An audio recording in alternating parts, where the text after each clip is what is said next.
Hi, my name is Nicole. Welcome to my channel, Travel to Money. In this video, I will talk about why you should invest when the stock market is volatile. And I also want to spend some time encouraging those of you who are younger to start investing now, especially while the stock market is taking a hit. I will show you how easily you can become a multimillionaire by starting young. If you are new here, I have created this channel to help you learn about how to travel, adventure, and have fun on the road to financial independence. I have traveled the world, paid off a house in Spain, and I'm on a creative journey to financial independence. I believe that the road to financial freedom can and should be fun. I hope that you'll subscribe and join me on this journey, no matter where you are starting from. I didn't really begin to focus on a journey toward financial independence until a couple of years ago when I was 40. For me, I love the challenge of trying to become financially independent, even though I have a much smaller period of time to accomplish this goal than some people. The truth is, it is never too late to begin. Working toward financial independence isn't necessarily all about the stock market. For me, that is definitely part of the plan, though. But just the other day, I was running some numbers with a younger friend of mine, and I just wanted to go back in time and shake my younger self. My friend is 27 years old, and because she is investing correctly now, she will easily be a millionaire before retirement. When you come from a mentality that tells you that you need to have nice things and you need to have them now, it can be hard to have the discipline to put a chunk of each paycheck away. But with just a little bit of discipline now, you can make a really big difference for your future self. A quick reminder that I am not a financial advisor, and you should always do your own research before investing. My challenge to you, no matter your age, is figuring out how you can put $500 into either your 401k or your Roth IRA every month. $500 a month might sound like a lot, but you have a few options for how to do that. You can either figure out how to spend less and live within a budget, or you can figure out how to make more. Yes, you could get a second job working part-time, but you can also use other methods to make that extra cash. I made a video recently about how to use the stuff you already have to make you money. If you're still making excuses about finding money to invest, I would recommend watching this video. Now, let's take a look at some examples. Let's start with my 27-year-old friend. She already has an investment portfolio of $70,000. She's consistently putting $6,000 into her Roth IRA every year. That comes to a $500 investment every month. As long as she continues to consistently invest, at the age of 52, which is 14 years earlier than normal retirement age, with just a 10% regular annual return, she will have $1.5 million. Now, if for some reason her returns are below average at only 8%, she'll still have close to $1 million.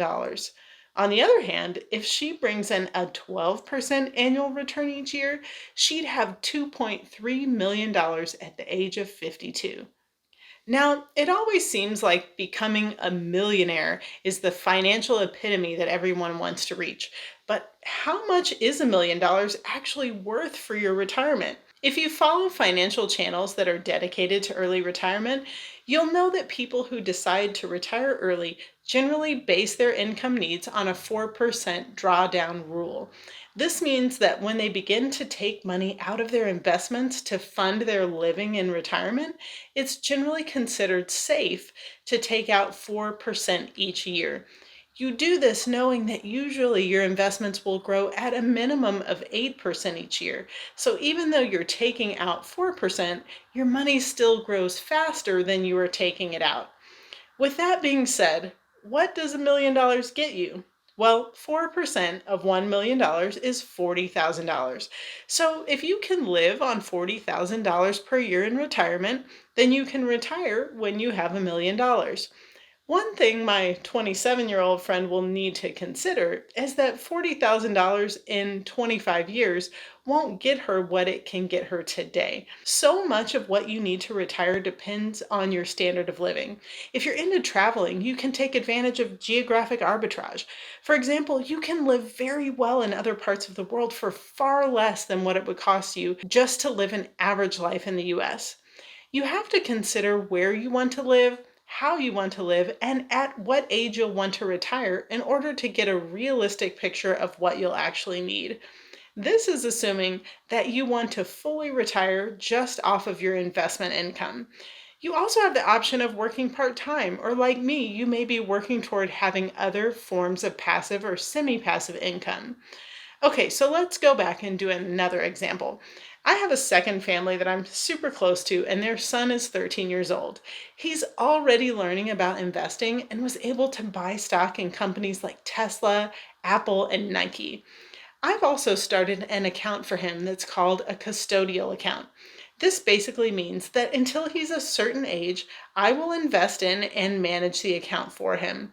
I believe when you set up the account, you have a few choices about what age the child receives the ability to manage the account for themselves. Even though I'm managing this account for him, I still talk to him about it, involve him when I'm purchasing a certain stock or making a trade, and have him take part in the decision making. When he turns 25, I don't want to pass off an account to him that he doesn't understand. I want him to see it growing now so that when he's older, he's excited to see it continue to grow. So let's talk about what that growth will look like. And parents, this is why you should start investing now for your kiddos. The cool thing is that if you start early, the chunks don't have to be quite as big. As an adult, you need to figure out how to put away $500 per month. But when you invest for kids, it's a different story. For a 13-year-old, if I invest $100 per month for 40 years, that's a total investment of $48,000, basically 1 year of salary. If I'm getting an annual interest rate of just 10%, that will give him over $600,000 by the time he's 53 years old. And that's if he never invested anything for himself. Now, what happens if I start with an initial investment of $7,000? So I open up the account and I put $7,000 in, and then every month after that, I add $100. At the end of 40 years, when he's 53 years old, he would have over $1 million invested. That is the power of time. The earlier you put in bigger chunks of money, the bigger the pot at the end. That $7,000 at the beginning ends up meaning almost $400,000 40 years later. Remember in the first example how I said $100 every month over the course of 40 years would end up meaning that you invested $48,000 over the course of those years? Just for the curious, let's see what would happen if you invested $48,000 all at the beginning and then let it sit for 40 years. At that same 10% interest rate, that would be worth over $2.5 million, almost $2 million more than if you invest the money slowly over time. At the end of the day, most of us don't have $48,000 to throw into an investment account, but don't let that get you down. Invest what you can, set it up to be regular and consistent, and when you come into bigger chunks of money, consider investing the chunks. They really pay off in the long run. Now, it is important that your money be invested properly.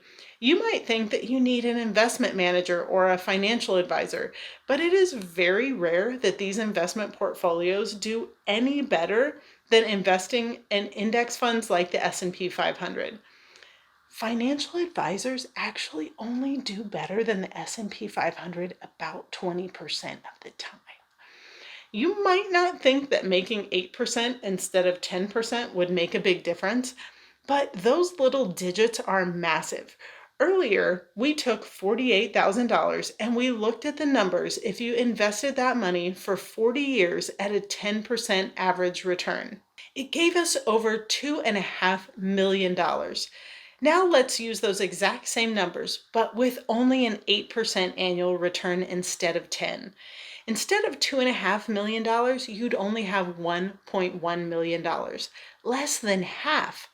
Now, what if your investments did even better than 10% and you averaged 12% over those 40 years? That would give you almost $5,700,000. Do you see why every percentage point matters so much? Now, you might say to me, Nicole, I don't want to invest now because the stock market seems to really be in trouble. And trust me, I understand the fear. One of my accounts has gone down by $3,000 or $4,000 just in the last couple of weeks. It's not fun to watch, but there is something important to think about. I'm not planning to touch that money for at least another 10 or 15 years. So in times when the market takes a nosedive, I need to stop looking at the money I already have in there, and I need to start finding every other bit of money I can to invest. There is no better time to invest than when the stock market is low. It just means everything is on sale.